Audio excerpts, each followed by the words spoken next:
Hello বন্ধুরা, আমার চ্যানেলে তোমাদের স্বাগত। তো আজকে নিয়ে আসলাম পাঙ্গাস মাছের রেসিপিটা। পাঙ্গাস মাছ আর কি ঝোল রান্না করব।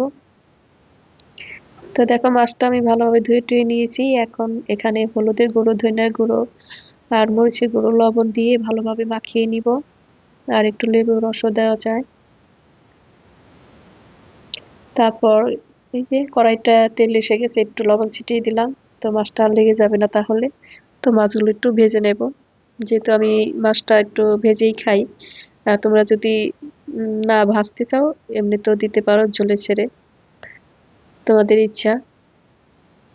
মাছটা একটু ভাজলে হয় হয় কি তরকারিটা টেস্টটা ভালো আসে। তো এই যে মাছটা দেখেছো, মাছটা কিন্তু একটু কড়াইয়ের সাথে লেগে যায় নাই। তো কতগুলাই দিয়েছি একসাথে, তবুও লেগে যায় নাই। তো মাছটা আমি একটু ভেজে নিলাম।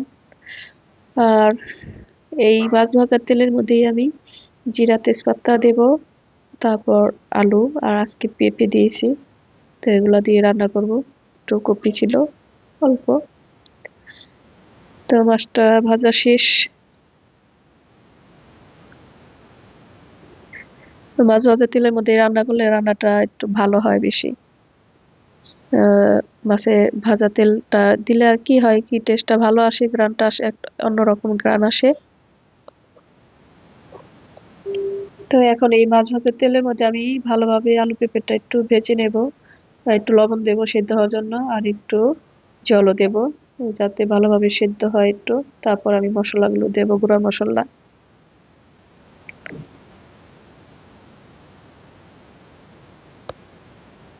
তো এই যে দেখো, এখন একটু সিদ্ধ হোক, সিদ্ধ হওয়ার পরে তারপরে এখানে গুঁড়া মশলা, হলুদের গুঁড়ো, মরিচের গুঁড়ো, ধনিয়ার গুঁড়ো আর কাঁচামরিচ তো দেবো, ভালোভাবে কষিয়ে নেব। আর তোমরা যদি খেতে চাও এখানে কেউ আদা রসুন দেয়, দিতে পারো।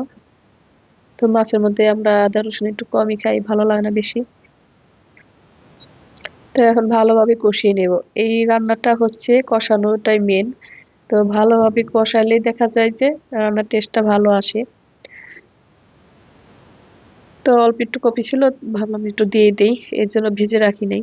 আজকে বেগুন দেব না, এগুলা দিয়েই রান্না করব। আর টমেটো ছিল, একটা টমেটো দিয়েছি, আরো দেব পরে। তো ভাবছি ভালো হবে না, কিন্তু ভালো হয়েছিল। বেগুন ছাড়াও ভালো হয়েছিল তরকারিটা। বললাম না যে এই তরকারিটাই যত ভালোভাবে কষানো হবে, তরকারি তত স্বাদটা বাড়বে আর কি। তো আমার ভিডিওগুলো যদি ভালো লাগে তোমাদের, লাইক কমেন্ট সাবস্ক্রাইব দিয়ে পাশে থাকবে। আর তাহলে নতুন নতুন ভিডিও পাবে। আমি ভিডিও যখনই ছাড়বো তোমরা পেয়ে যাবে। এই যে মাছগুলি দিয়ে দিতেছি এখন। তো আলু একটু সিদ্ধ হয়ে গেছে, এখন দিয়ে দিছি। আর কটা কাঁচামরিচও আমি তো পরেও দিই আর কি, কাঁচামরিচ এভাবে দিয়ে দেখো। কাঁচামরিচ পরে দিলে হয় কি গ্রানটা ভালো আসে। তো এখন লাস্টে জিরার গুঁড়ো দিয়ে নামিয়ে ফেলবো। ঝোলটা একদম পাতলাও না, একবারে মানে শুকনা না, এইভাবেই রাখতে হবে। আর কেউ যদি পাতলা খেতে চাও পাতলাও রাখতে পারো, তোমাদের ইচ্ছা। আর পেঁপে দিয়েছি, পেঁপে মাঝে মধ্যে আমি খাই। পেঁপে খাওয়া তো ভালো শরীরের জন্য, তো খাওয়া হয়। এই রান্নাটা শেষ, কেমন হলো অবশ্যই কমেন্টসে জানাবে। এই তো এই ছিল আজকে রান্না, দেখেছো সুন্দর হয়েছে। আর এখানে আজকে আমি রান্না করেছিলাম শাক ভাজা চিংড়ি মাছ দিয়ে। আর এখানে আছে মুরগির মাংস ভুনা করেছি। তো এই ছিল।